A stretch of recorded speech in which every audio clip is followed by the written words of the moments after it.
Começando a gravação, então. Uma boa noite, todos e todas. Nós estamos aqui para uma conversa com o nosso professor, doutor Zander Soares de Navarro.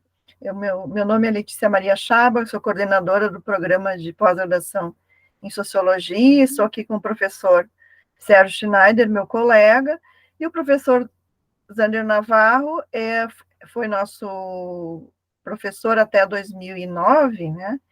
E antes de a gente começar, então, a conversa, é uma grande honra para nós estarmos aqui, né, com essa conversa, para sabermos, né, a trajetória do professor, enfim, a experiência dele no programa de pós-graduação, e também para registrar esse momento como uma memória, né, como um registro de memória.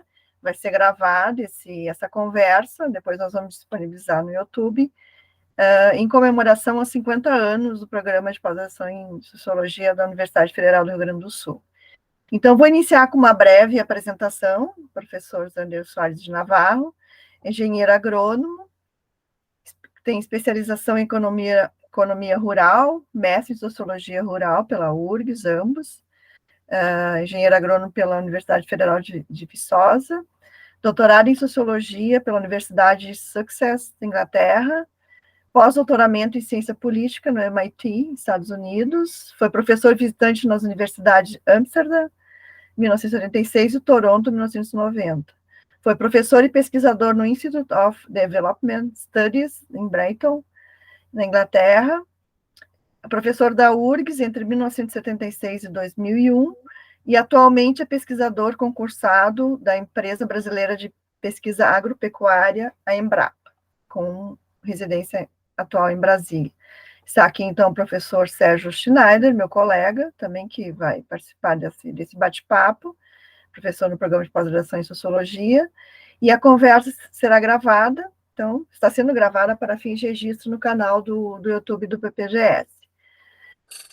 Também dizer que essa é uma forma de prestar uma homenagem, né, ao professor Zander pela sua relevante, importante e reconhecida contribuição a essa trajetória cinquentenária de excelência acadêmica do nosso programa, né?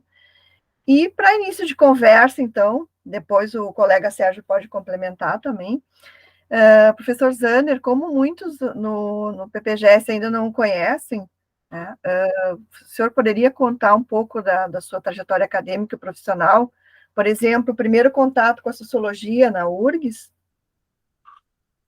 Ok. Bom, antes de mais nada, eu quero transmitir a todos que me dão a honra, né, de assistir a essa conversa com meus colegas Sérgio e Letícia. Eu quero agradecer e manifestar a minha imensa satisfação de poder ter esse momento, porque talvez a maioria não saiba, mas eu não sou gaúcho, né? Eu nasci em Belo Horizonte e eu tenho uma estima gigantesca pelo Rio Grande do Sul, que, no meu ponto de vista, é o melhor estado do Brasil. Eu admiro muito Porto Alegre, que é uma cidade que eu morei 35 anos e lembro com muita saudade. E além disso, eu também queria manifestar a minha satisfação em relação à URGS, a nossa querida universidade, né? É uma universidade que eu acho que tem uma história institucional admirável, né? Eu não tenho crítica nenhuma à URGS, pelo contrário, só tenho elogios, né? E na URGS eu tive a chance, a oportunidade inestimável de poder conviver com os meus colegas das ciências sociais, em particular a sociologia, né? E então eu fui, a primeira coisa que eu queria dizer, eu fui um afortunado. A gente precisa de sorte na vida, né? E eu tive essa sorte de chegar até esse ambiente tão especial. Bom, a minha chegada na sociologia, ela é um pouco curiosa, né? Porque, conforme foi lido, eu sou um agrônomo de formação básica, né? E eu cheguei à sociologia basicamente por algum envolvimento muito superficial, muito rasteiro, no movimento estudantil dos anos 70 em Belo Horizonte. Eu não entendia nada que estava acontecendo. Era muito mais um divertimento para produzir adrenalina. A gente correr da polícia, ficar gritando coisas que a gente não entendia, né? Enfim. Mas ali, claro, produziu alguma politização. E no meu curso de agronomia, de fato, é que a palavra sociologia ela surgiu na minha vida. Porque no último ano eu fiz uma disciplina de sociologia do desenvolvimento, e embora tenha sido, imagino, né, não lembro mais nada, mas imagino que tenha sido oferecida de uma forma muito superficial, porque afinal era para estudantes de agronomia, mas eu fiquei encantado com aquela história toda lá da sociologia de desenvolvimento, como é que o mundo se organiza, como é que a gente explica essas coisas e tal. E ali, no último semestre de agronomia, pouco antes de receber meu diploma, eu desisti da agronomia. E falei, não é isso que eu quero, não. Eu quero é entender o mundo. E parece que essa tal de sociologia pode me dar essa arma, né? Bom, conversa daqui, conversa dali, eu descobri que existia um mestrado de sociologia rural em Porto Alegre. E eu sempre fui um pouco aventureiro, né? Falei, bom, Rio Grande do Sul nunca fui, vamos lá para o Rio Grande do Sul ver que história é essa, né? E descobri o que é essa tal de sociologia rural. E uma faceta um pouco pitoresca dessa história toda é que eu não tinha a menor ideia o que era sociologia, né? Então, veja bem, eu fui por um processo seletivo de mestrado sem saber uma definição sequer do que era sociologia. Eu falei, bom, como é que eu vou ser aceito nessa seleção? Naquela época, viajar de avião era para os ricos. E eu era de uma família de classe média baixa, na fronteira da pobreza, né? Então não tinha dinheiro para ir de avião, não. Eu ia de ônibus. E não tinha ônibus de Belo Horizonte para Porto Alegre. Eu tinha que fazer uma baldeação em Curitiba. Então, a viagem durou umas 40 horas. Eu falei, bom, 40 horas dentro de um ônibus, eu vou comprar um livro de sociologia que eu vou ler na viagem. E aí eu vou tentar decorar algumas frases e tal, para me falar lá para o pessoal que vai me entrevistar. E foi o que eu fiz. Eu descobri um livro que vocês talvez já tenham visto, que é Introdução à Sociologia, de um sociólogo inglês chamado Tom Bottomore, né? Muito conhecido por causa do dicionário do pensamento marxista, que ele foi o principal organizador. Sentei no ônibus, 40 horas, li o livro 2 vezes. Decorei algumas frases e tal. O livro era pequeno, o livro não tinha 200 páginas. Adorei aquele livro, adorei. Achei ele ótimo, simplesmente. Falei, é isso que eu quero, essa tal de sociologia, né? Bom, aí no processo seletivo, eles acharam que eu entendia alguma coisa. Esse livro é maravilhoso, maravilhoso, né? Obrigado, Sérgio. Aí no processo seletivo, como eu decorei algumas frases, algumas coisas mais pomposas, eles caíram na minha conversa e me aceitaram para fazer o mestrado de Sociologia Rural. E eu entrei, portanto, na URGS, em 73, para fazer esse mestrado, e foi aí que eu descobri, portanto, a sociologia. Eu quero só salientar um fato muito curioso, que a gente pode voltar também depois, é que, por dessas ironias da vida, 4 anos depois, eu fui aluno do Bottomore na Universidade de Sussex, na Inglaterra, né? Isso nós poderíamos até falar, se houver interesse, como é que essa coisa aconteceu. Bom, eu entrei na sociologia, na época ela funcionava no IEP, que é ligado à Faculdade de Ciências Econômicas, e eu fiquei ali, portanto, para fazer tanto o mestrado de Sociologia Rural e, ao mesmo tempo, eu fiz também o mestrado de Economia Rural, embora, no caso da Economia Rural, eu desisti, não quis saber de fazer a dissertação, fiquei com o título apenas de especialização, né? Bom, terminada a Sociologia Rural, eu fui trabalhar 1 ano na região cacaueira da Bahia, na CEPLAC, que ainda existe, né? E lá eu permaneci durante 1 ano, que foi uma experiência fantástica na minha vida também. Ali eu conheci a vida real, a vida rural real, né? Numa região, inclusive, muito marcada por pobreza, desigualdades sociais, comportamentos absurdos de grandes proprietários, enfim, ali eu vi que era o rural brasileiro cruamente, né? Eu fiquei lá 1 ano, e aí houve a oportunidade de voltar para a Universidade Federal do Rio Grande do Sul, e eu voltei, através de um programa que existia na ocasião, que era o Programa de Ensino Agrícola Superior, uma coisa assim, que contratava professores por 3 anos, se não me engano, e depois a universidade absorvia. Essa talvez seja a maior mancha na minha história, né? Porque eu entrei na URGS não foi por concurso, mas foi pelo PEAS, esse tal de programa que eu acabo de citar, né? Enfim, fico um pouco vermelho de vergonha por causa disso, porque eu gostaria de entrar na URGS através de um concurso, mas não era o que existia na ocasião. E aí eu virei professor da URGS, né? Para minha satisfação. Fiquei apenas 1 ano em Porto Alegre depois de entrar, porque aí houve o que era muito comum nos anos 70, né? E essa foi uma sorte na minha vida, né? Era muito fácil fazer pós-graduação, e porque existiam mais bolsas, existiam recursos, enfim, nós estávamos na época do milagre brasileiro, né? E aí eu fui fazer meu doutorado, né? E eu resolvi que eu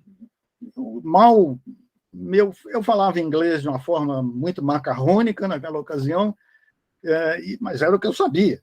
Então, tinha que ser um país de língua inglesa. Falei, para os Estados Unidos eu não vou, né? Eu já era muito à esquerda e tal, falava, não, os Estados Unidos não quer nem ouvir falar, então eu vou para a Inglaterra. E na Inglaterra eu descobri a Universidade de Sussex, que tinha um departamento de estudos marxistas. Eu falei, é isso que eu quero, né? Eu vou para lá e tal.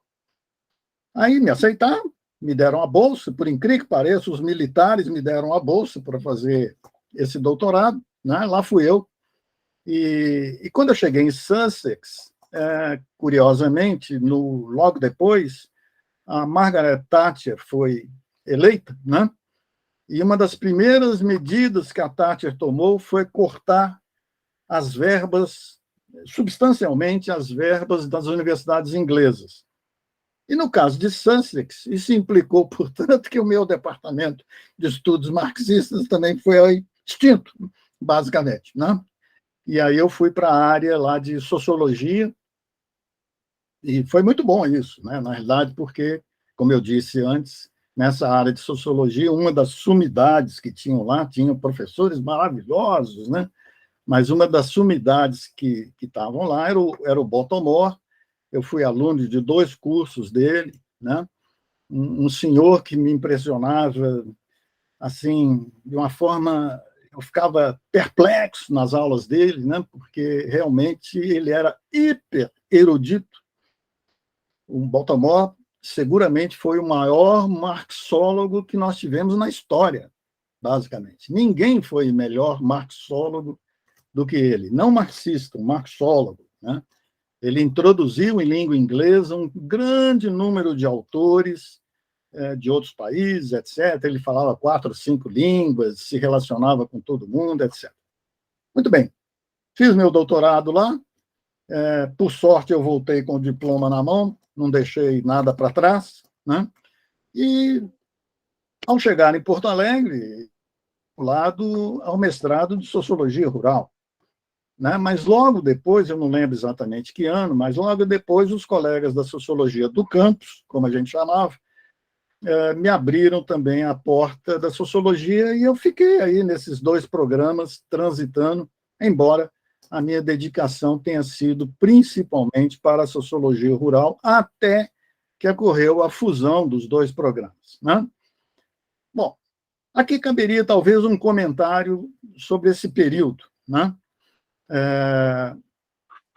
A Sociologia Rural da URGS, ela tinha uma história que nasceu nos anos 60, quando um conjunto de universidades americanas fizeram convênios com universidades brasileiras, entre as quais a URGS, e instituíram programas de mestrado, tanto em economia rural como em sociologia rural.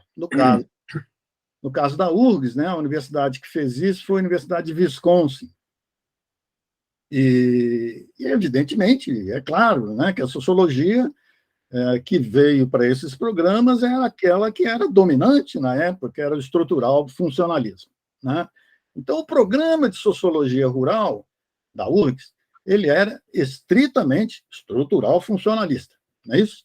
Ora, nós estamos na ditadura militar, não é isso? Então, qualquer coisa americana, nós éramos contra é isso, seja lá o que fosse, basicamente, né? Mas foi a porta que se abriu para mim e tal, e eu entrei naquele programa, etc. E a minha ambição na sociologia rural da URGS sempre foi torná-la mais plural. Não combater o estrutural funcionalismo, que, aliás, eu li muito na minha vida e tenho admiração por vários autores, inclusive Parsons. Parsons é um autor que eu li muito e sempre vi como um autor muito erudito, muito impressionante, né? Então, a minha briga dentro da sociologia rural, já como professor, sempre foi só uma: tornar aquele programa um programa mais plural, né? Inclusive porque naquele programa nós tínhamos um marxista que vocês conhecem, que é uma pessoa que foi muito meu amigo e eu sempre admirei muito, que se chamava José Fraga Fachel. Não, Fachel foi uma pessoa para a qual eu tenho assim um enorme carinho, né? O Fachel, eu ia para o fim da tarde, 5h30, 6 horas, quando todo mundo já tinha ido embora, lá no porão do IEP, e a gente ficava 2 horas, 3 horas conversando sobre o marxismo, né? E ele me ensinou muito, o Fachel, né? Mas ele era completamente marginalizado dentro desse mestrado de sociologia rural, enfim, porque ele era um mestrado dominado por um outro personagem, que se chamava Laudelino Medeiros, um advogado extremamente conservador e que tinha, digamos assim, o comando desse mestrado de sociologia rural, né?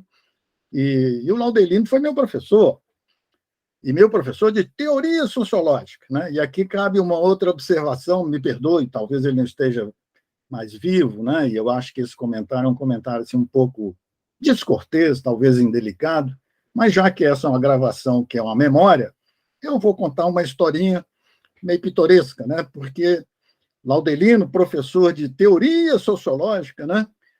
Nós estamos dentro de sala de aula, e aí um colega baiano, que era um sociólogo baiano chamado Elomar Ramalho, o Elomar vira para ele e diz assim: professor Laudelino, não vejo no seu programa nenhuma parte dedicada a Marx ou ao marxismo. Nós não vamos discutir esse autor?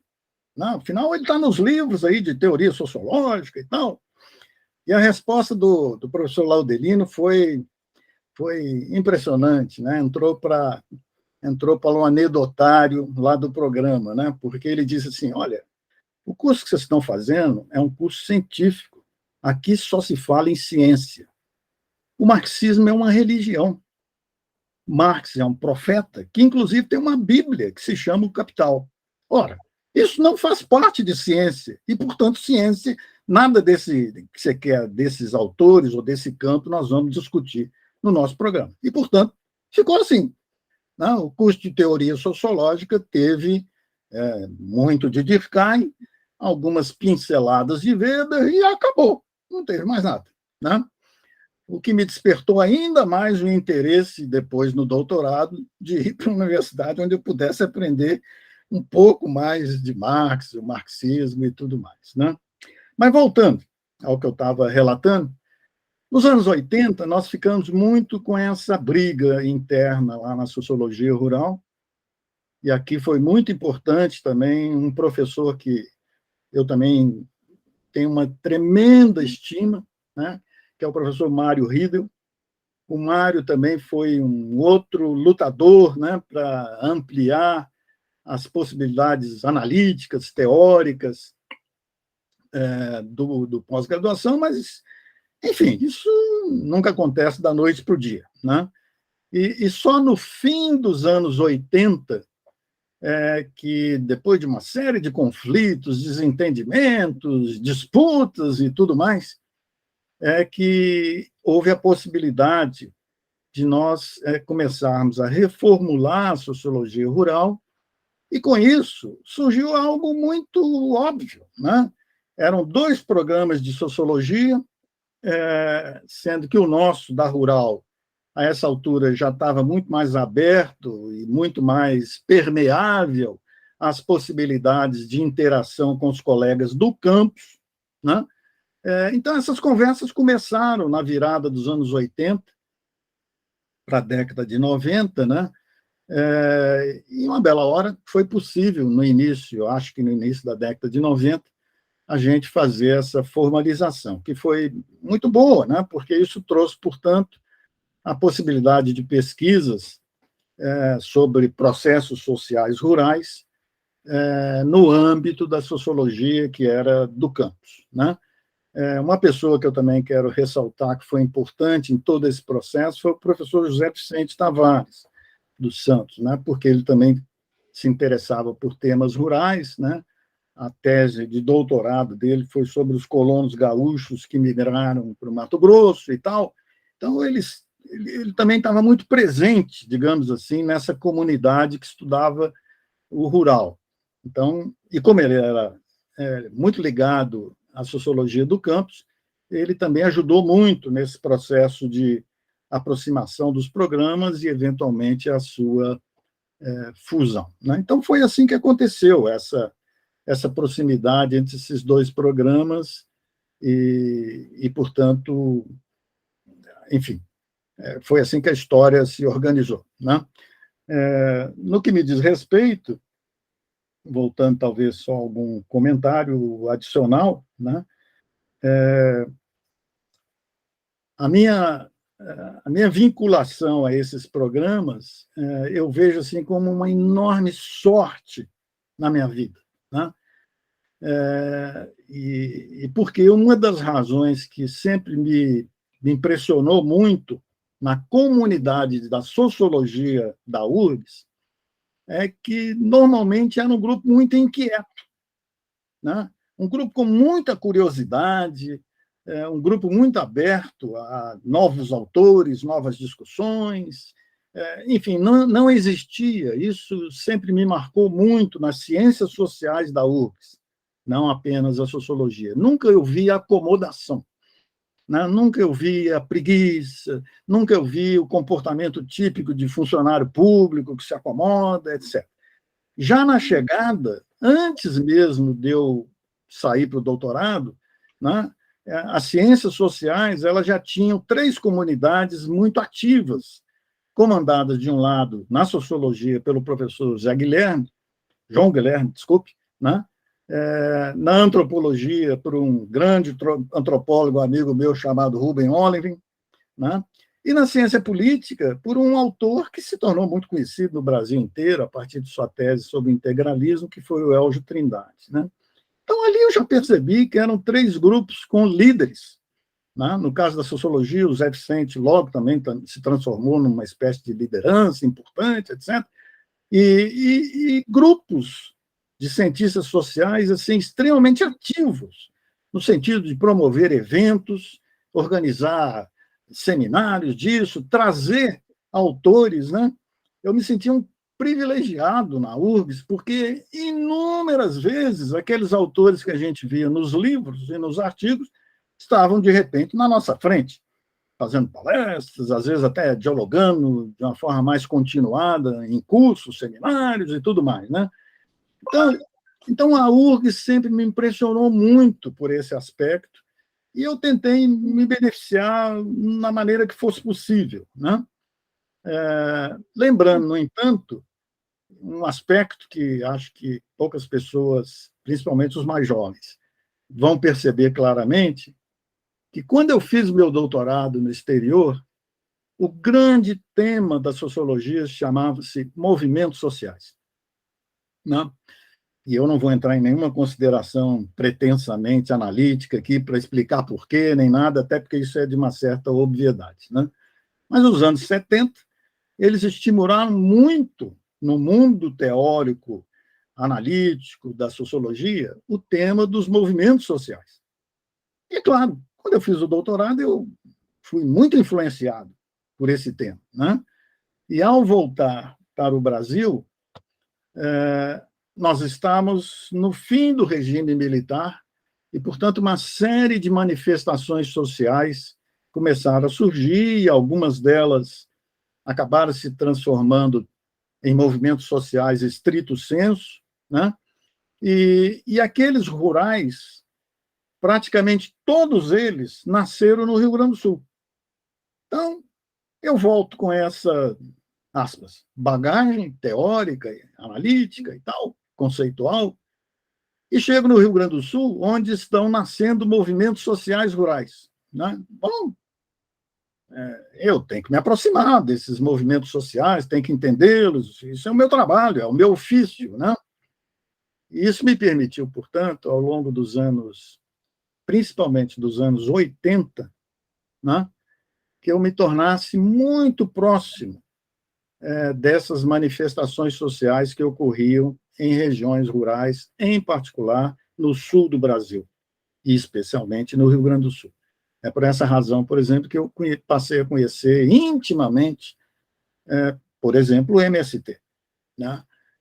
Enfim, eu tinha até amizade muito próxima, digamos assim, com lideranças do MST.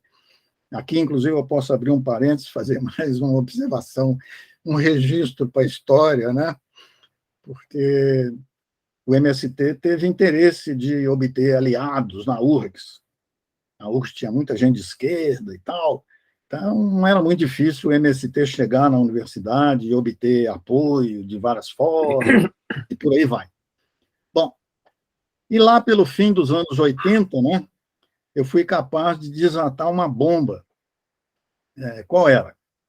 O MST, através da sua liderança, num certo momento, decidiu a tolice de querer invadir a estação experimental da agronomia. Né? E, para meu espanto, né? Porque o MST já tinha muita simpatia em vários setores, inclusive da reitoria, departamentos e tal, e me vieram com essa bobagem, simplesmente. Né?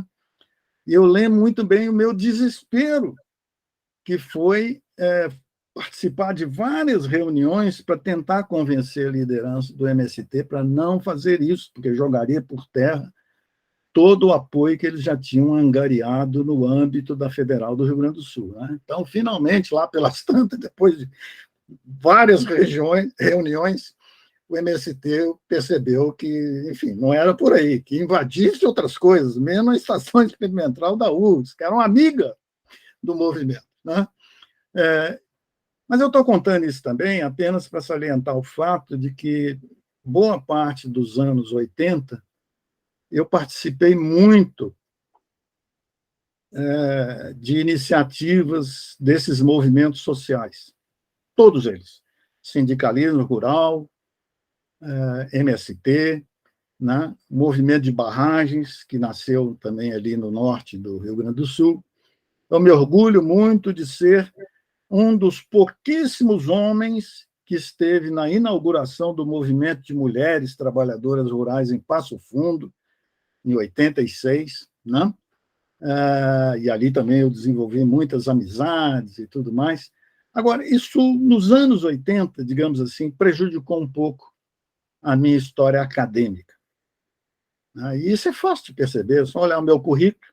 A minha produção científica nos anos 80 ela é muito fraca, ela é muito pequena, porque eu só fazia agitação política, basicamente. Né? E quando sobrava tempo, eu dava aula, não é isso? E voltava a URGS e tal. Mas o negócio era fazer agitação política. Né? Em 88, por exemplo, das 52 semanas daquele ano, eu viajei para o interior em 48 semanas para participar de eventos de agitação política dos movimentos. Né? Eu invadi terras junto com o Movimento do Sem Terra e uma série de atividades que me divertiram muito. Nos anos 80, eu me diverti tremendamente, o Sérgio é testemunha. Quando ele chegou na URSS, ele deve ter pensado assim, esse cara aí, realmente, o negócio dele é fazer agitação, e mais nada, simplesmente. Né? Enfim, lá pelo fim dos anos 80, que eu falei assim, bom, vamos ser agora um acadêmico mais sério. Vamos nos dedicar mais, realmente, à vida acadêmica, à produção científica e tal. Né? Então, foi a partir dos anos 90 que eu realmente me voltei mais para a sociologia, para o estudo, para a reflexão, para a produção científica, que também aparece no meu currículo claramente. E aí a razão foi outra. Não foi porque, de uma hora para outra, uma luz bateu na minha cabeça e eu resolvi ser mais sério, não. É que nos anos 90 eu me movi para a ciência política. eu comecei a me interessar muito por temas como participação social, democracia, né? E isso foi me trazendo para a ciência política, né? Especialmente na segunda metade dos anos 90, quando eu passei a fazer pesquisas sobre o orçamento participativo, né? E não vou contar essa história, porque seria longa, tem muitos detalhes, mas, enfim. Aí eu me acordei para a ciência política, né? Comecei a ler muito sobre teorias democráticas, etc., e me interessar por esses temas, inclusive, assim, ter a ousadia de escrever uma coisa ou outra, sem ter muita formação do campo, etc. Mas a ciência política, nesses subtemas, ela realmente me fascinou, né? E quando chegou já nesse século, como eu tinha uma licença acumulada que não existe mais, aquelas licenças especiais, né? Eu resolvi usar para ir para o exterior. E aí eu tive a fortuna de passar num processo de seleção mundial para um instituto de pesquisa na Inglaterra. Para minha surpresa, não sei como eles me selecionaram também. Eu devo ter lido um livro no caminho, não é isso? Que eles devem ter gostado. Enfim, me selecionaram e eu fui para esse Instituto de Estudos sobre o Desenvolvimento, que é um dos mais prestigiados da Inglaterra, né? E lá eu fiquei de 2003 a 2009. E eu só faço essa observação porque eu quero dizer algo que talvez seja o maior orgulho acadêmico que eu tenho na minha vida, que foi o fato de ter organizado nesse instituto um curso sobre teorias democráticas, que eles nunca tinham tido. Foi o primeiro curso sobre democracia ou teorias democráticas que existiu nesse instituto, o AIDS, situado na cidade de Brighton.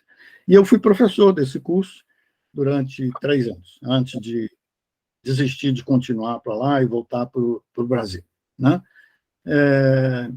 E aí eu fiquei pensando, né? Bom, um brasileiro com a minha história, sem sequer ter uma formação teórica alentada, suficiente, embora eu me esforçasse muito, num país que é o país que tem a Magna Carta, organizar um curso sobre teorias democráticas, isso é uma coisa que me orgulhou demais, né?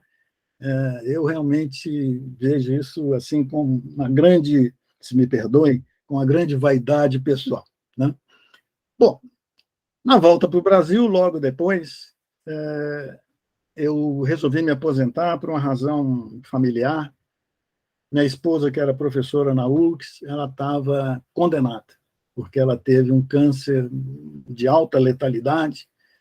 E quando isso aconteceu, eu falei, vou fechar o meu capítulo gaúcho, vou começar tudo de novo, né? Na mesma ocasião, surgiu o concurso da Embrapa, né? E aí eu fiz o concurso e resolvi ir para Brasília, onde eu estou há 10 anos, tendo me aposentado da Federal do Rio Grande do Sul, né? Em grandes linhas, mais ou menos, esses são os aspectos que eu gostaria de salientar, mas eu já falei meia hora, né? Se quiserem, eu continuo, né, com os temas que vocês apresentaram. Agora, não sei se vocês gostariam, talvez, de... Com certeza, queremos continuar depois dessa rica trajetória aí, né, Sérgio? Sérgio, tu gostaria de fazer algum apontamento, alguma consideração? Talvez sim, eu iria solicitar para o professor Zander, para ele talvez comentar um momento em que ele esteve presente, que foi importante, como também os outros que ele já salientou, que foi o início do doutorado em Sociologia perfeito. na URGS no ano de 94. Uhum. Então, foi porque a fusão dos dois programas que ele já comentou foi em 92, né? Isso. Aconteceu em 92, eu me lembro que eu ainda tinha... Eu fiz a seleção para essa última turma, né? Vários dos meus amigos frequentaram esse último ano do mestrado em Sociologia Rural, mas eu já tinha sido aprovado na Unicamp, então eu acabei abrindo mão de fazer aqui na URGS, mas depois, logo em seguida, em 94, a URGS iniciou a URGS, aliás, 95, aliás, 95 foi o primeiro ano em que a URGS iniciou o doutorado em Sociologia. Então, talvez seria interessante se você pudesse destacar um pouquinho aquele contexto, aquele momento, né, o grupo que se formou para criar o doutorado, que é hoje um dos nossos orgulhos, porque o nosso programa de pós-graduação em Sociologia, ele tem prestigioso conceito 7 na Perfeito. CAPES, Isso, somente obtido por outros 2 programas em nível de Brasil. Então, se pudesse comentar um pouco sobre isso, Zander. perfeito. Ótimo. Antes Isso. disso, só gostaria de salientar uma informação que eu esqueci de falar no início, que o professor Sérgio foi orientado pelo professor Zander, né? Nesse momento, né, no doutorado, eu esqueci de salientar no início. Eu ia comentar sobre isso e voltarei a esse tema, Letícia. Olha, a formação do doutorado, ela não foi surpreendente, à luz dos anos anteriores, né? Como eu comentei lá no início, pode ser que eu estivesse percebendo de uma maneira exagerada, mas eu acho que não. Desde que eu pisei na universidade, eu fiquei muito impressionado com o dinamismo do conjunto de professores das 3 áreas, que na época não eram separadas, né? Era tudo ciências sociais, né? Me impressionava muito, realmente, a dedicação, a preparação, a animação intelectual que existia. As disputas existentes, elas eram sempre coisas assim pequenas, nada que criasse grandes animosidades, né? Ou seja, normais, num conjunto de pessoas, né? Ainda mais quando você trabalha numa área que não é consensual, não é isso? E, portanto, cada um de nós faz escolhas de autores, de paradigmas e tal, e fica disputando ali intelectualmente com os colegas, né? Ou seja, me parecia algo normal, mas essa animação que já existia desde o final dos anos 70, quando eu cheguei, a década de 80, etc., ela foi, evidentemente, criando muita maturidade. Ela foi criando relações. Ela foi criando visões desses colegas sobre os próximos passos, né? E, portanto, quando nós chegamos nos anos 90 e houve a decisão de criar o doutorado, me pareceu algo assim muito natural, né? Era um grupo já amadurecido, não era pequeno, nós éramos muitos profissionais, num número suficiente, digamos assim, para criar um doutorado, né? Vários desses colegas tinham prestígio nacional, tinham relações, eram convidados, né? Que nem você é hoje convidado, Sérgio, para a banca aqui, acolá e tal. Quer dizer, a URGS já tinha uma certa aura, né? De uma universidade onde existia seriedade nas pesquisas da área de sociologia, né? Existia profissionalismo, existia dedicação acadêmica, né? Eu conheci muitas outras universidades aí no Brasil e fora do Brasil, né? E posso dizer com muita serenidade, né? Quer dizer, vamos chamar assim, esse ethos acadêmico-científico que eu acho que é tão nítido nas ciências sociais da Federal do Rio Grande do Sul, ele está acima da média. Ele não é tão comum aí em outras instituições, não, né? E ele é muito enraizado nos comportamentos cotidianos dos colegas, né? Isso, para mim, sempre foi um exemplo, né? Eu vi os meus colegas se comportando assim, assado, falei, bom, ser um bom acadêmico deve ser assim, eu devo imitar esses colegas, né? E segui-los dessa forma. Então, a formação do doutorado, ela foi algo natural. Agora, evidentemente que naquela época, eu acho que menos hoje, né? Acho que hoje isso já deve ser muito menor, talvez nem exista. Mas naquela época, nós ainda éramos um estado, do ponto de vista acadêmico, periférico, né? Então a gente sempre olhava para São Paulo, a gente sempre olhava para o IUPERJ, no Rio de Janeiro, etc. E eles nunca olhavam para nós. E é isso que me faz chegar, por exemplo, à tese do Sérgio, né? O Sérgio, no seu doutorado, ele fez um trabalho excepcional, e não é porque ele está aqui conosco, não, né?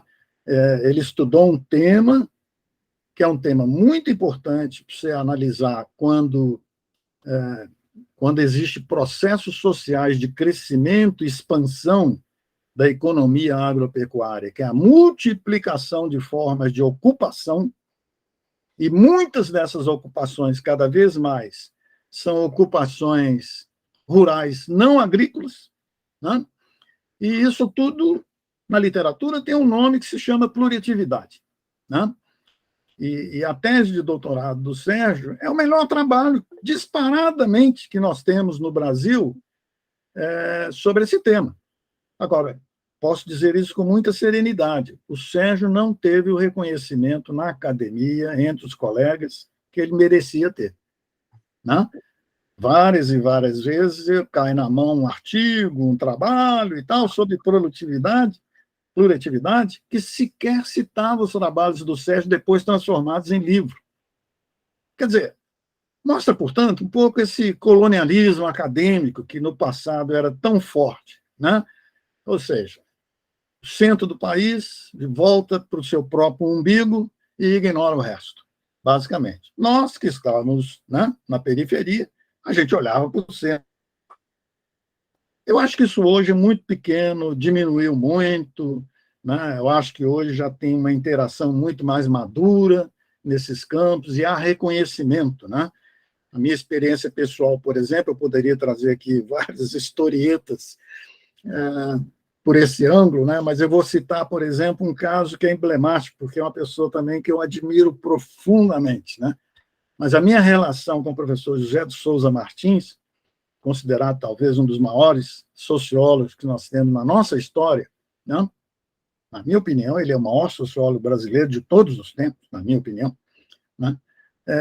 Ela foi muito demonstrativa disso, né? Quer dizer, eu precisei batalhar anos e anos e anos até que o Martins abaixasse os olhos e me desse alguma atenção, né? Hoje nós somos amicíssimos, a gente conversa e tudo mais, não é isso? Mas era um pouco essa história institucional que eu relatava anteriormente, né? Há também um aspecto importante em relação ao doutorado, que talvez vocês me permitirem, eu vou fazer um comentário muito rápido, assim, muito simplório, até meio bobo, talvez, e quem sabe vocês poderão achar assim, mas, enfim, eu acho importante para falar do doutorado, do nascimento do doutorado, né? Por quê? Quando eu cheguei na sociologia, nós tínhamos uma preocupação teórica dominante, que era explicar o todo, não é isso? Aqui eu sempre lembro da frase de Hegel, né? Porque Hegel foi o cara que disse, olha, só o todo produz a verdade. Não é isso?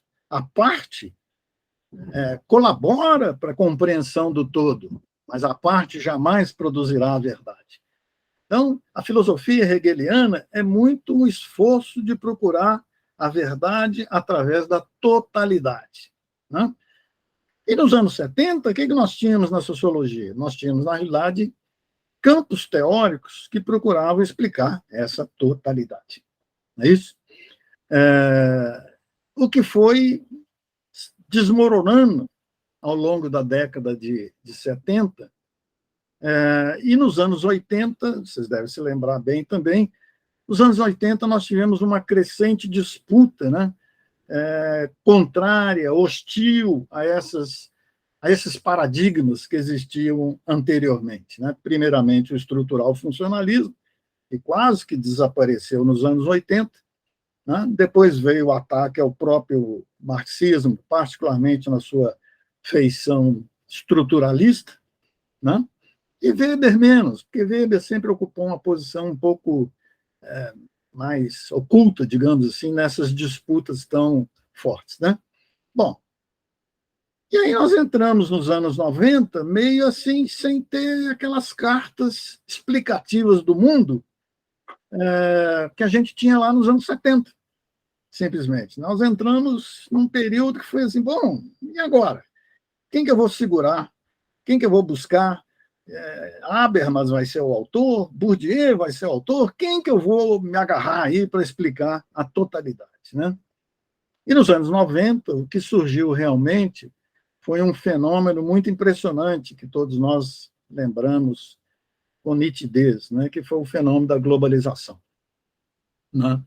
Na Inglaterra, eu acompanhei essa literatura muito de perto, enfim, porque ali nós tivemos alguns autores muito importantes que discutiram globalização, né, e parecia, portanto, que nós chegaríamos novamente a uma explicação do mundo, não por um paradigma teórico, conceitual, como no passado, né, mas por certas visões analíticas que agora prometiam explicar o mundo, e que não explicaram. Né? E aí, portanto, nós chegamos nesse século, e aqui eu já antecipo um comentário que eu gostaria de fazer, que vocês me sugeriram, né? Que seria já nos dias de hoje. Não é isso? Eu estou falando com a coordenadora do programa, com o professor do programa. Não é isso? É muita ousadia da minha parte, né? Mas, enfim, vocês estão me ouvindo, ninguém me interrompeu, então eu falo. Não é isso? Em outras palavras, se eu tivesse, professora Letícia, no seu lugar, pelo menos eu tentaria. Né? A sociologia precisa explicar a totalidade. Né? Em outras palavras, se nós continuarmos nessa trajetória de tentar explicar sociologicamente fenômenos e processos, vai ser importante, claro que vai. Né? Nós precisamos também dessas explicações microsociais. Mas nós abandonamos o macrosocial.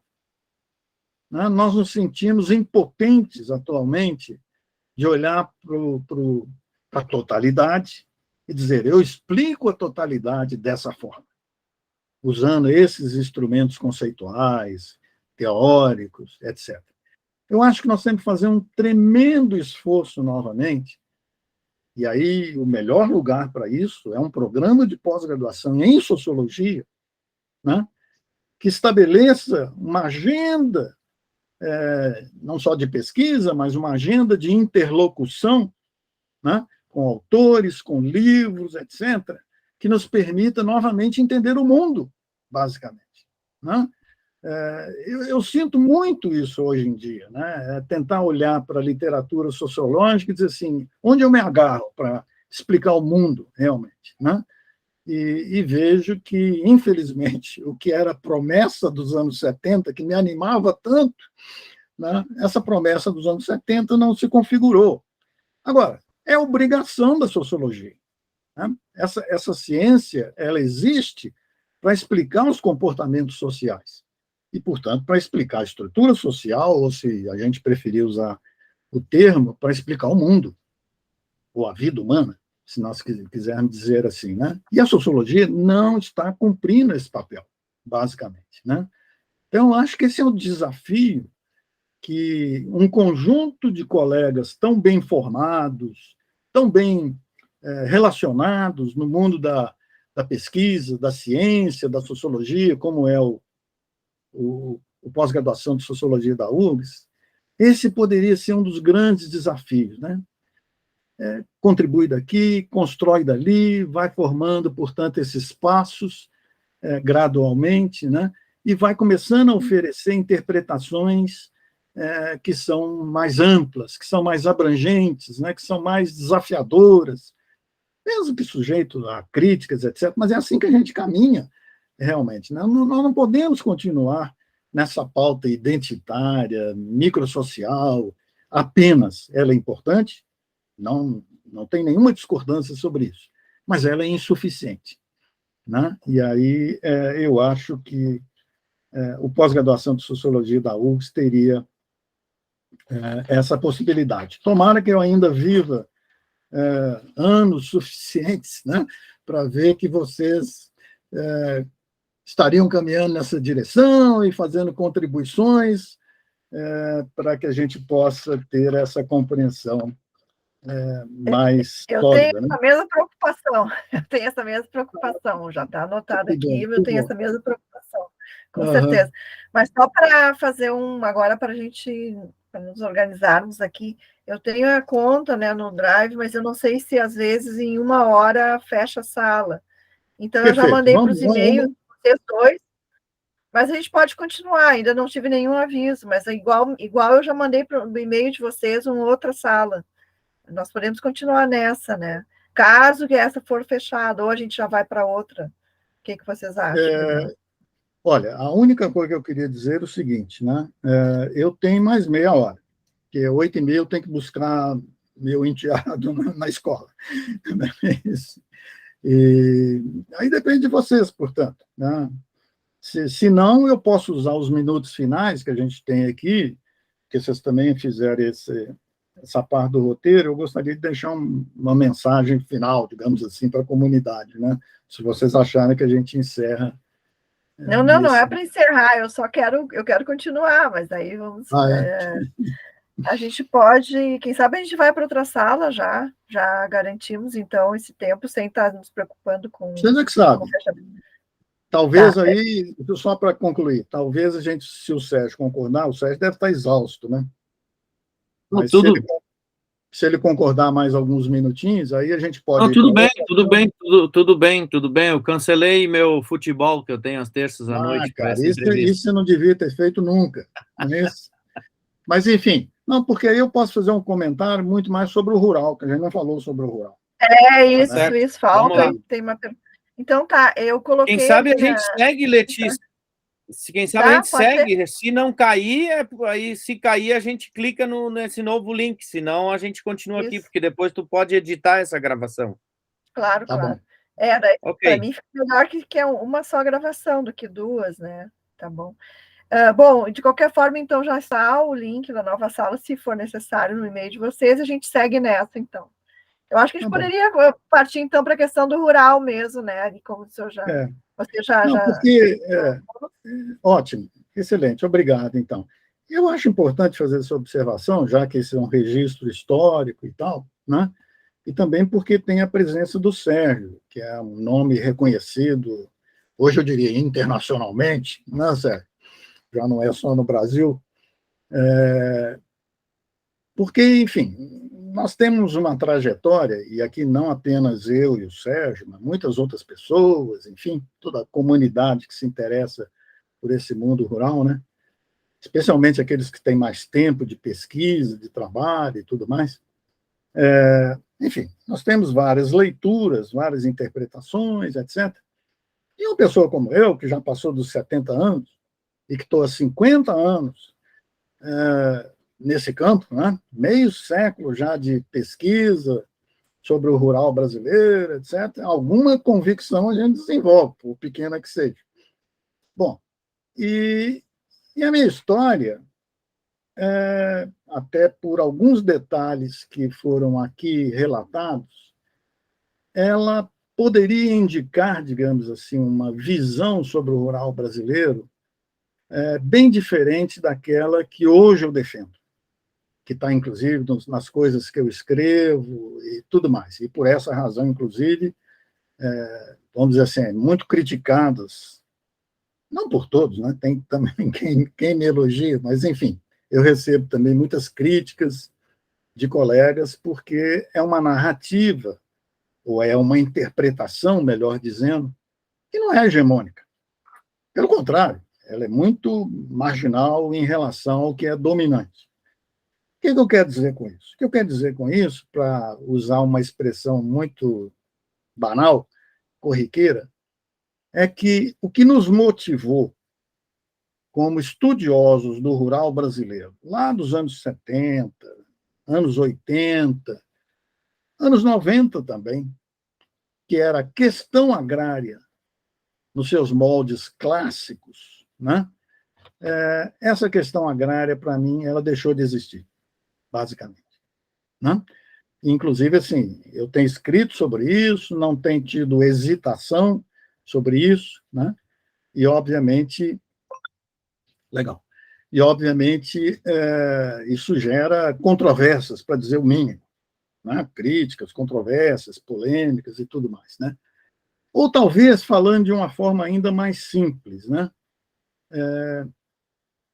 A maneira como nós entendíamos o desenvolvimento agrário brasileiro até recentemente, eu acho que é uma página virada da nossa história, basicamente, né? falar, por exemplo, sobre distribuição de terra no Brasil e reforma agrária, no meu ponto de vista, hoje isso é quase que uma infantilidade. E por quê? Porque não há demanda social mais por acesso à terra, basicamente. Né? Imaginar os temas de pobreza no Brasil como sendo principalmente rural é outra coisa que não faz mais sentido, basicamente. Por quê? Porque a pobreza rural ela foi transferida do campo para a cidade. Os pobres rurais se transformaram em pobres urbanos, né? Ou seja, não houve nenhuma solução a um problema social tão evidente na nossa sociedade, mas ele mudou espacialmente de lugar. Né? E a organização dessa economia agropecuária no Brasil, hoje, ela está se tornando minoritária do ponto de vista social, porque ela está na mão de, cada vez mais, nas mãos de um grupinho de empresários rurais ultramodernizados, capazes, portanto, de ofertar alimentos de todos os tipos e para o mercado doméstico, para o mercado internacional, porque essa economia se transformou numa máquina de produção de riqueza, né? E, portanto, cada vez mais dominada por grandes empresários de larga escala, etc. Né? Então, o que eu quero comentar, ou deixar registrado nessa conversa com vocês, né, é uma verificação que eu faço no final da minha vida, no ocaso da minha vida, depois de 50 anos de andando para lá e para cá nas regiões rurais brasileiras, etc., né, que boa parte, não tudo, evidentemente, mas boa parte dos processos sociais que me inspiraram e inspiraram muitos colegas da minha geração, etc., esses processos sociais deixaram de existir. E não são mais um problema nem sociológico, muito menos social, lógico, né? E, portanto, vamos dizer assim, os novos temas que nós, como pesquisadores, deveríamos buscar. Né? O Sérgio mesmo embarcou já há alguns anos, pelo que eu pude perceber, em alguns temas que são, obviamente, relevantes, temas de alimentação, por exemplo, né? Fazendo essa relação entre o sistema de produção e o sistema de consumo, né?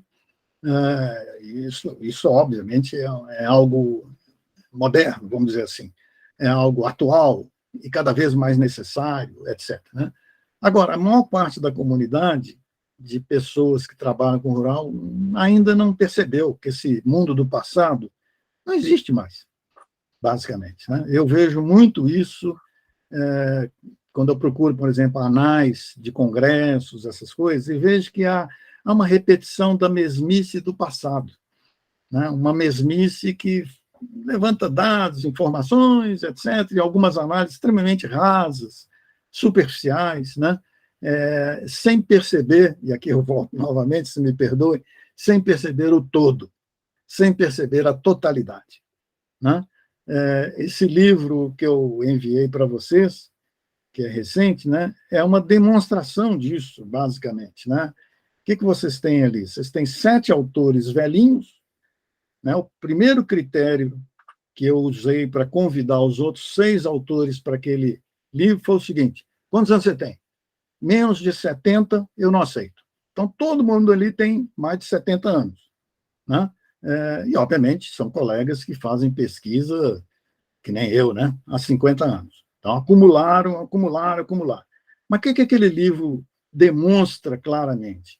Ele demonstra a incapacidade de pessoas mais velhas, experimentadas, com anos de estrada sobre os processos rurais, como esses 7 autores, eu incluído, né? Demonstra a nossa incapacidade de perceber o todo, de perceber o desenvolvimento agrário brasileiro como um todo. Né? Portanto, a gente olha mais uma região, olha mais uma cadeia produtiva, olha mais um processo social, mas a gente não olha as relações que existem, seja de trabalho, seja de tecnologia, seja de pesquisa agrícola e seja principalmente dos processos econômicos, e particularmente os processos financeiros. Né? Porque os processos financeiros é que hoje estão estruturando, digamos assim, esse setor no Brasil inteiro. E muitas vezes setores financeiros que nem são brasileiros, nós nem sabemos de onde vem, né? Quando a gente tem investimentos que são investimentos que vêm aí de outros países, etc., e que promovem transformações desse mundo rural. Então, eu acho que aqui existe uma coisa muito importante, né? Que é a gente ou comparar o Brasil rural de hoje com o Brasil rural de algum tempo atrás, 20, 30 anos atrás, e perceber, portanto, como que ele mudou tão radicalmente, né?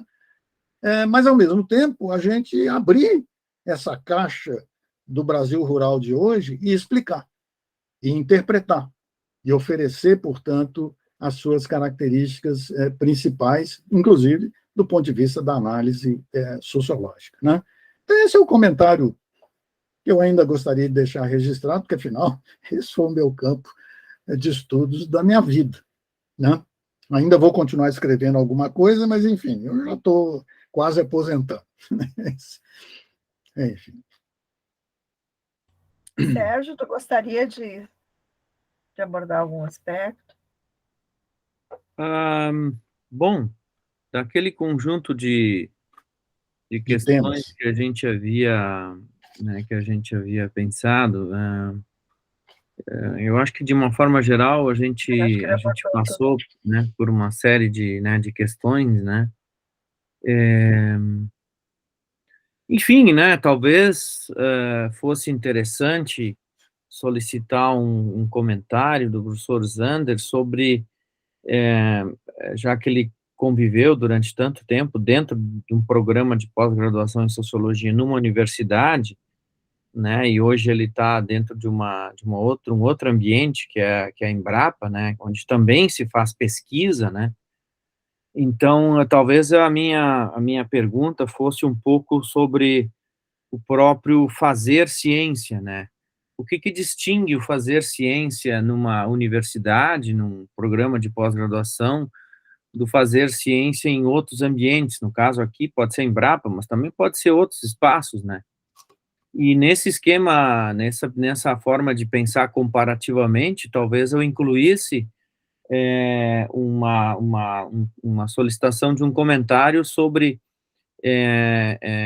a URGS, digamos, o nosso programa, e aquilo que você viveu durante alguns anos, que foi essa experiência na Inglaterra, como professor também num outro instituto de pesquisa, né, que foi o IDS, que eu também reputo como sendo um dos centros de pesquisa mais importantes, se não o mais importante em estudos sobre desenvolvimento no mundo, né.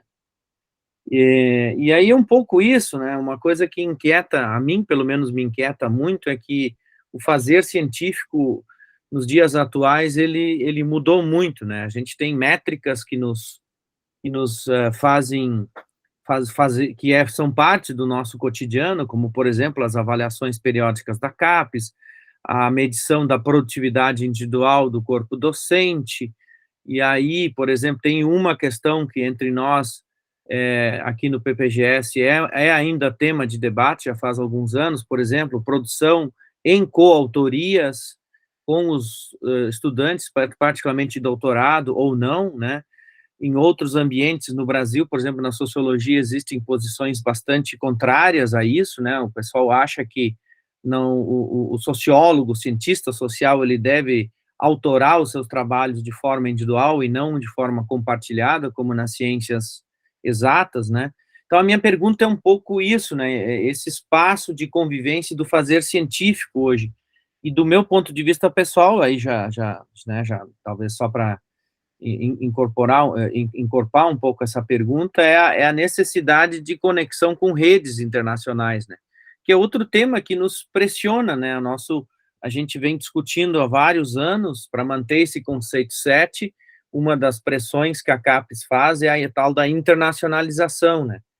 Só que a gente não tem tido os recursos para isso, por exemplo, a gente não tem né, por exemplo, uma coisa simples que a gente sempre fala, né, a Letícia se ressente disso como coordenadora no momento, mas outros colegas já foram, que é, por exemplo, secretários ou secretárias que fossem bilíngues, né, que pudessem escrever na língua científica, né, Então a gente tem que preencher um formulário, tem que traduzir o convite, coisas assim meio pitorescas, né.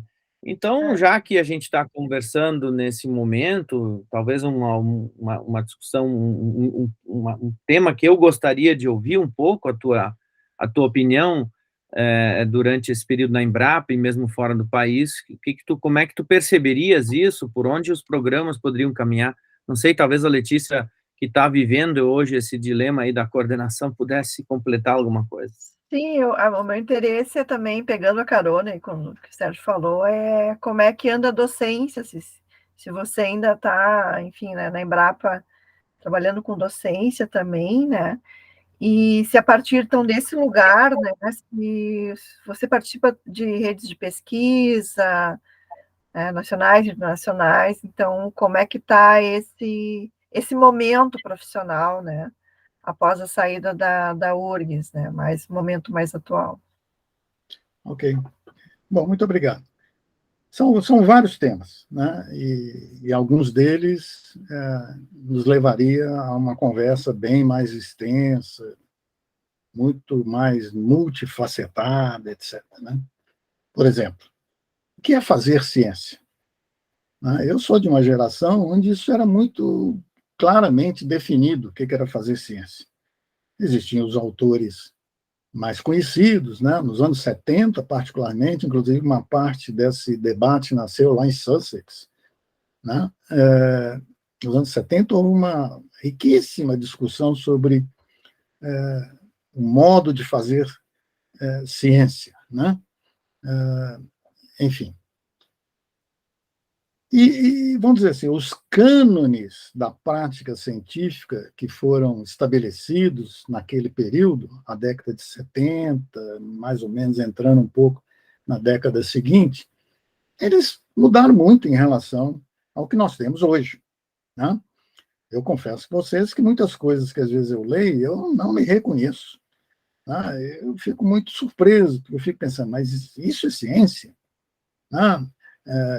E vou citar um exemplo muito prático, simplesmente, né? Muitas vezes, um fenômeno qualquer que está sendo discutido por um autor, eu leio 2, 3 vezes, tentando entender qual é a representatividade daquele fenômeno. E não há uma conversa sequer sobre a amostra e sua representatividade, né? E, portanto, eu fico pensando, mas como é que o autor está falando do universo se ele sequer mencionou a parte que ele utilizou para analisar esse universo, né? Então, hoje eu acho que tem muitas coisas que são, para mim, pelo menos, são muito polêmicas, né?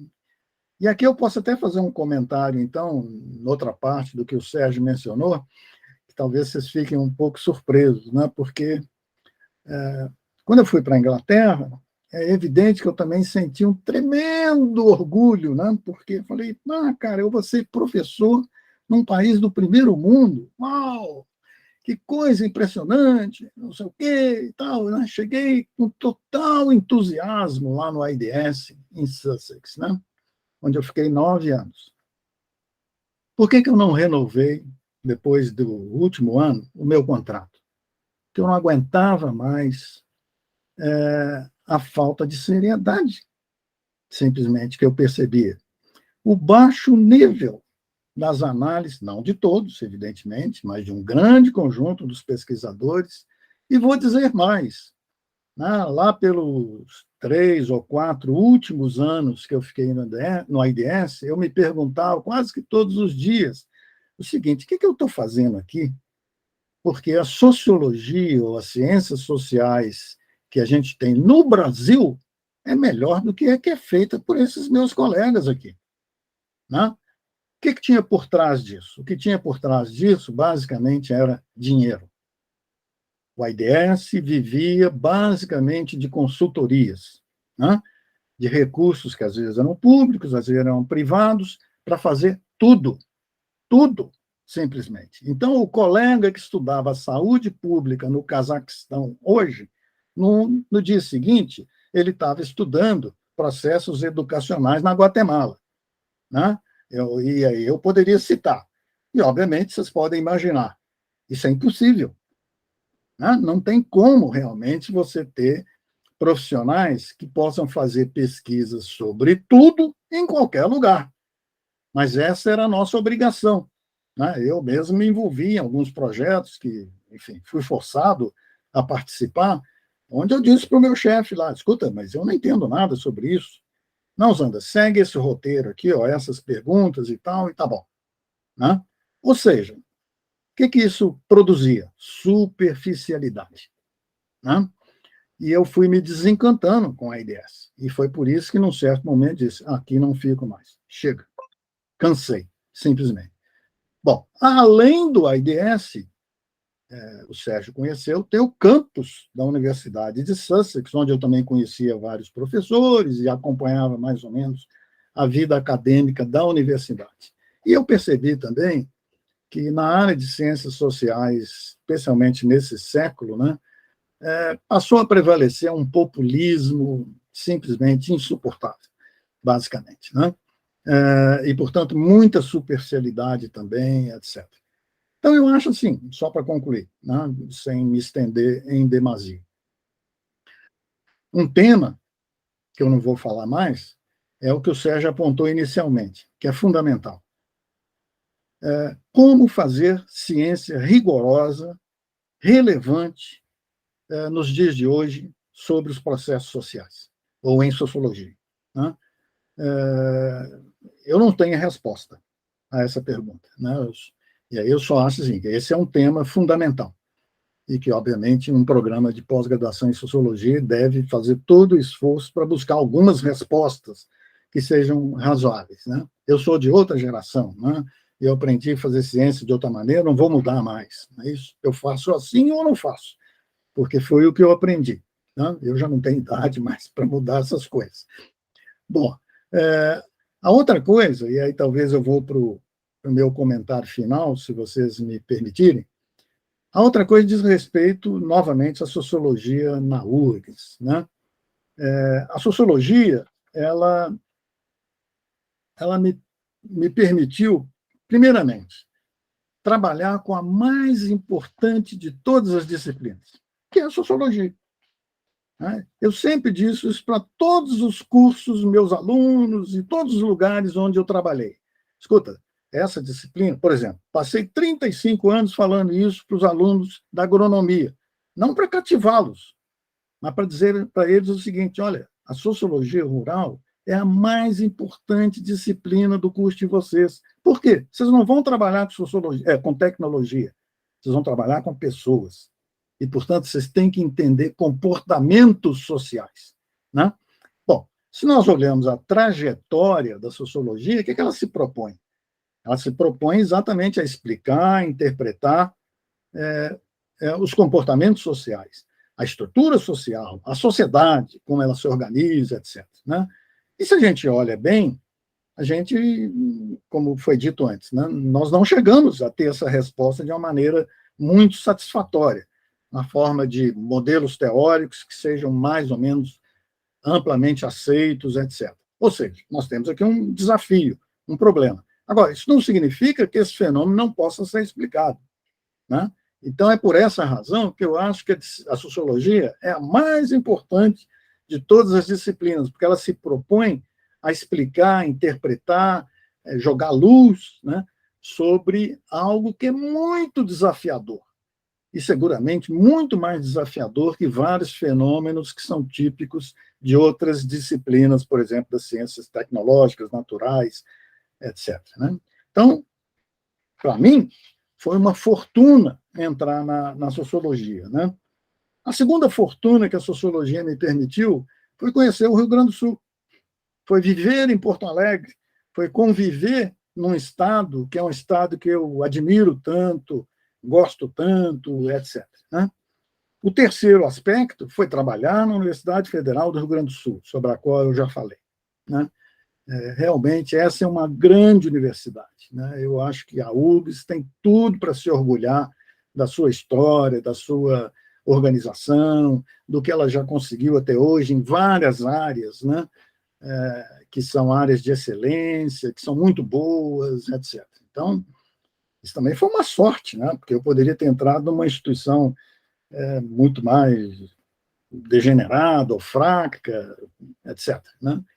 Então, esses 3 aspectos que eu gostaria de mencionar nesse comentário final com vocês, professor Sérgio, professora Letícia, né? Agradecer mais uma vez essa oportunidade, isso me deixou realmente encantado, né? Eu não esperava isso, jamais esperaria que alguém me convidasse para um comentário, um testemunho, um depoimento como esse, né? E aqui não é falsa modéstia, eu sei onde é que eu estou realmente nesse conjunto de pesquisadores, né? Eu não estou na divisão principal, estou lá na 3ª ou 4ª divisão desse campeonato, não é isso? Então, eu gostei demais que vocês tivessem tomado essa iniciativa e fico muito feliz, fico muito agradecido, estarei torcendo, né? Continuarei torcendo para a sociologia aí da universidade crescer ainda mais, quem sabe ela passa, não existe, né? Mas quem sabe cria o conceito 8, né? Isso, nesse programa de pós-graduação, só para nós, só para essa sociologia, né? Enfim. Então, mais uma vez, muito obrigado a vocês e vamos em frente, né? Professor Zander, nós ficamos extremamente felizes, honrados com esse belo depoimento, esse belo relato, e testemunho, como você mesmo falou, né? Com certeza vai ser um importante registro para a nossa história dos 50 anos, na memória, né? Nós vamos, então, assim que possível, disponibilizar essa conversa no YouTube e já lhe passo daí, quando ficar pronto, editado, né? Já lhe passo o link, né? Porque essa parte eu não sei fazer, essa edição, enfim, vou ter que passar para os meus colegas, né? Sérgio, eu também gostaria de agradecer muito a participação, né, do Sérgio aí conosco aqui hoje, né? Até depois de vários compromissos, né? E abrindo mão do lazer, do momento de lazer dele. Agradecer ao Sérgio. Sérgio, eu gostaria de falar também algumas palavras finais. Microfone aqui.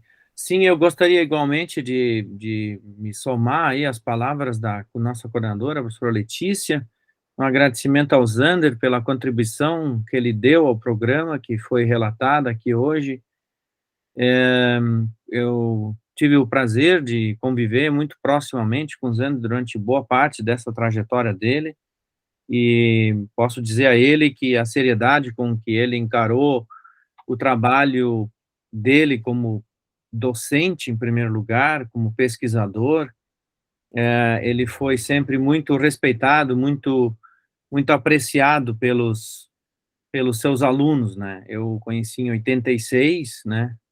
E já que estamos no terreno, às vezes, também dos comentários pitorescos, Letícia, e das curiosidades, quero deixar registrado, Zander, uma coisa que eu nunca te disse na vida, que entre as alunas que faziam os teus cursos, tu fazia também muito sucesso, elas te achavam um professor muito bonito, o que era motivo de ciúme para nós todos, graduandos. Posso dizer, eu nunca disse isso para ti. Só te interrompendo, e é sincero, vou dizer isso com total seriedade, eu nunca percebi nada. Pois muito bem. Eu imaginei, por isso que eu faço esse registro, porque são coisas que a gente diz só de 50 em 50 anos. Tá certo. Então, para que não caia no esquecimento, eu fiz esse comentário pitoresco. Mas, enfim, Zander, a universidade, nós que estamos aqui hoje no programa, em larga medida nos beneficiamos aí do teu trabalho, da tua seriedade com que tu encarou o fazer ciência, né? Então, deixaste sementes, essas sementes caíram em solo fértil, algumas delas, a maioria germinou e, na medida do possível, elas seguem aí o seu caminho. Então, acho que era isso, né, Letícia? A gente precisa reconhecer os que estiveram antes da gente, né? Com certeza. E quem não conhece e não reconhece o seu passado não tem futuro. Então, assim eu termino. Obrigado, viu, Zander? Okay. Nós somos sobre ombros gigantes, né? Com certeza. Eu tenho uma historinha para contar que eu nunca vou me esquecer, que eu aprendi Chaya 9 com o professor Zander. Olha só. Foi na graduação, no mestrado, mas nunca vou esquecer das aulas também de sociologia oral, eram excelentes. Então, professor, obrigado por esse momento aí, esse registro nessa conversa, e também obrigado pela sua enorme, né, imprescindível, assim, incontável, incomensurável contribuição para o programa, né, de pós-graduação em Sociologia nesses 50 anos. Com certeza, você é um dos gigantes, né, e que a gente tem que rememorar, né, e agradecer sempre. Obrigada. Olha, muito obrigado. Vocês são muito gentis, eu não sou gigante em nada, mas realmente, enfim, para mim foi uma alegria enorme ter essa trajetória no Rio Grande do Sul, em Porto Alegre, com vocês, na Federal do Rio Grande do Sul. Mais uma vez, muito obrigado. Obrigada, boa noite, até mais. Ok. Tá bom, então. Tá ok. Obrigado, até logo. Tchau, tchau. Tchau. Tchau, tchau.